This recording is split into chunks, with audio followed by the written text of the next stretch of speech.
Continuing here with the nickname process. This is part 2. Honestly, it's very upsetting.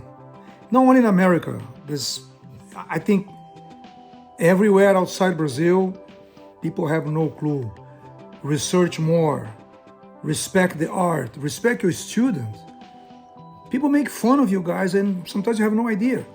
But the lack of creativity it blows my mind. Escritora, oh, she writes books. Escritor, come on, man. There's so many nicknames for somebody who writes books. Caneta, papel, capa, and many, many others. Nadador, he's a swimmer. Nadador. Oh my God, you can have areia, onda, vento, concha. God, please try to get it. It's pretty bad. I heard recently somebody in Russia nicknamed somebody a girl, a woman. Sobremesa. Oh, come on, man. Dessert. So it's just bad. But you know, capoeira becomes this big thing for everybody. People are nobodies. Now they are somebody. Oh, I teach capoeira. I teach capoeira, I have students, and blah, blah. You know, don't speak the language correctly. They don't know what they're singing in a capoeira roda. And the worst part is the nicknames. You know, but they don't ask their teachers, they don't ask their masters, they think they know everything. But you come with this direct translation according to somebody's profession. So I went to another country 6-7 years ago. And Itaborá, this is my student. Trabalhador. I said, what? Why? Oh, he works a lot, 2 shifts. I understand, please. I can put 10 videos here about this because it's really bad. There's so many names. If somebody's a corredor, if somebody's a runner, don't put corredor or corredora. It's like pé quente, vento, velocidade. There's so many things. The nickname is supposed to be creative. And if you think about why during Malta time or before, or during Master Bimba's time, if people put nicknames to escape the law enforcement, so you don't want to put a nickname that tells who you are. Just think about it. If you follow the tradition of nicknames, trying to find out why people have nicknames. Some people had 3 or 4 nicknames because they want to escape the police. No, you cannot have a nickname that tells who you are. Just think about it, people. And then, the other problem, number 1, I told you in the previous video, you do not need to give a nickname to people right away during the batizado. Let them come to class, check how they do things. You're gonna catch something. Say, oh, here's a nickname for you. Huh? So somebody in my class talks a lot and somebody suggests, oh, call him falador. No, falador, no. I can put papagaio, I can put tagarela. Do you see what I'm talking about? This is what I want you to fix it. And the other problem is because people feel this need, pressure to either give a nickname or they ask for a nickname. And the teacher does that during the batizado. Sometimes it's 30 to 40 minutes and everybody's, this and that. And many of the time is stretching and the audience is like, The other capoeiristas are like, The other students are like, I want to play, I need to go home, I have other things to do. But it's like, think about if you have, let's put a lower number. If you have 5 students and you decide to give them nicknames during the batizado, that can be an hour 15 minutes wasted to give nicknames to these students. Just don't feel the pressure. Don't do anything in a hurry. Okay?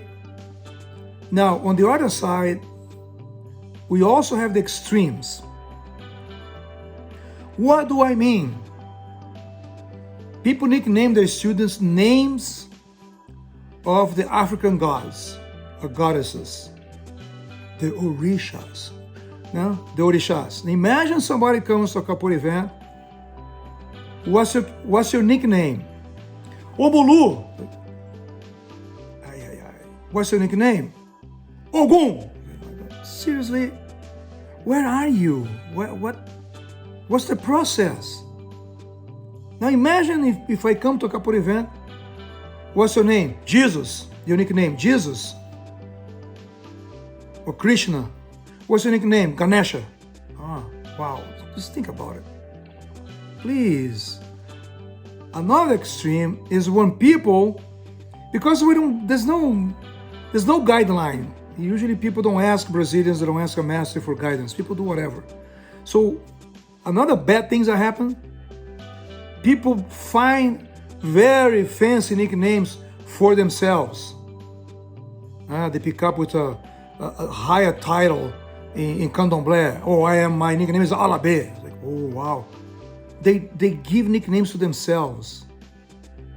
Friends, it's a mess, all right? It's just a mess. Can you imagine? What's your nickname? Bimba. Thank God, up to this day, me, Itabora. I don't know about other people who are checking this video or not, but I have not heard a nickname Bimba or Pastinha. Please, keep it like that, okay? Because I have seen a lot. I don't want to offend anybody here, but I have seen a lot of Orisha names as nickname to people. No, that's not okay. And look, and the other thing is the person should not accept it. It's not disrespectful, but you know why I accept it? If somebody says, oh, I'm not going to nickname you Oxóssi. Do you know why? Because you have no clue. And your teacher has no clue. So you cannot even say, no, I don't want this nickname. Because if you know a little bit what Oxóssi means, or who is Oxóssi, or Ogum, or Oxum, you're going to say, no, Mestre. No, I don't want this nickname. I prefer something else. I prefer to wait. And the fourth part is Brazilians. They're not a lot of them are not good at nicknames. They think it's funny, but it becomes offensive. So don't copy them. Just do not copy them. Because a lot of Brazilians are bad with nicknames. Okay, again, I'm not going to mention names here because I don't want to offend anybody, but I mean, I have seen American Marvel Studios, Marvel superheroes as a nickname, an art form that has African roots. You nickname somebody out of a American movie, I don't know, fantasy thing. It doesn't click. It doesn't make any sense. But Brazilians do that. They name people like somebody works on a bank, like there's a famous bank in Brazil called Itaú, Mestre Itaú. So now I'm going to be Mestre Bank of America. You know what I'm saying? It's really bad. If you want to follow a tradition of nicknames, you don't have to. But if you do something well. Do something better than what's happening here. And I'm going to leave a message in Portuguese because Brazilians, vaca gorda, fat cow. How can you nickname somebody like that? But they do. They make fun of people all the time. They cross the line. It's really bad. I'm telling you, this nickname thing is really bad. But if you follow that, do something nice. I'm not going to give you a list of nicknames here that I like or have given or have heard, because I'm going to spend 10 hours here. Please, do more research. You teach capoeira, you're proud of it? What do you know about capoeira? Because you kick, because you do a flip, because, I mean, there's so much more than that. Find out why the nicknames and learn how to give to your students good nicknames. Or if you visit in a school, an academy, and somebody asks to help them with a nickname, make sure you do something nice, man. And Brazilians too, so don't copy them. You go to São Paulo, Rio, oh, what's your name? Your nickname? Mestre Itaú. Itaú is a bank. What's your nickname? Spider-Man. It's too much. For me, it's offensive. It's like you don't care. You just don't care. You treat the art like ha ha ha ha ha, whatever. And then you have, again, the tocador, esticador, alongador, corredor, nadador, corredora, escritora. It's so poor. It's just so poor. All right? So, sorry. I have to touch the subject, like it or not. At least I'm up front and I'm not scared of anything. But other people behind the scenes, they talk about it and they make fun, and some make fun, others they get distressed, they get upset. They tell me, this is ridiculous. So I'm here telling you, okay? Think about it, fix it. Like I said before, people had 4 or 5 nicknames. You still can fix it. That person you have a ADO or ADA, or you can fix, give another nickname to them. Okay? All right? Fui.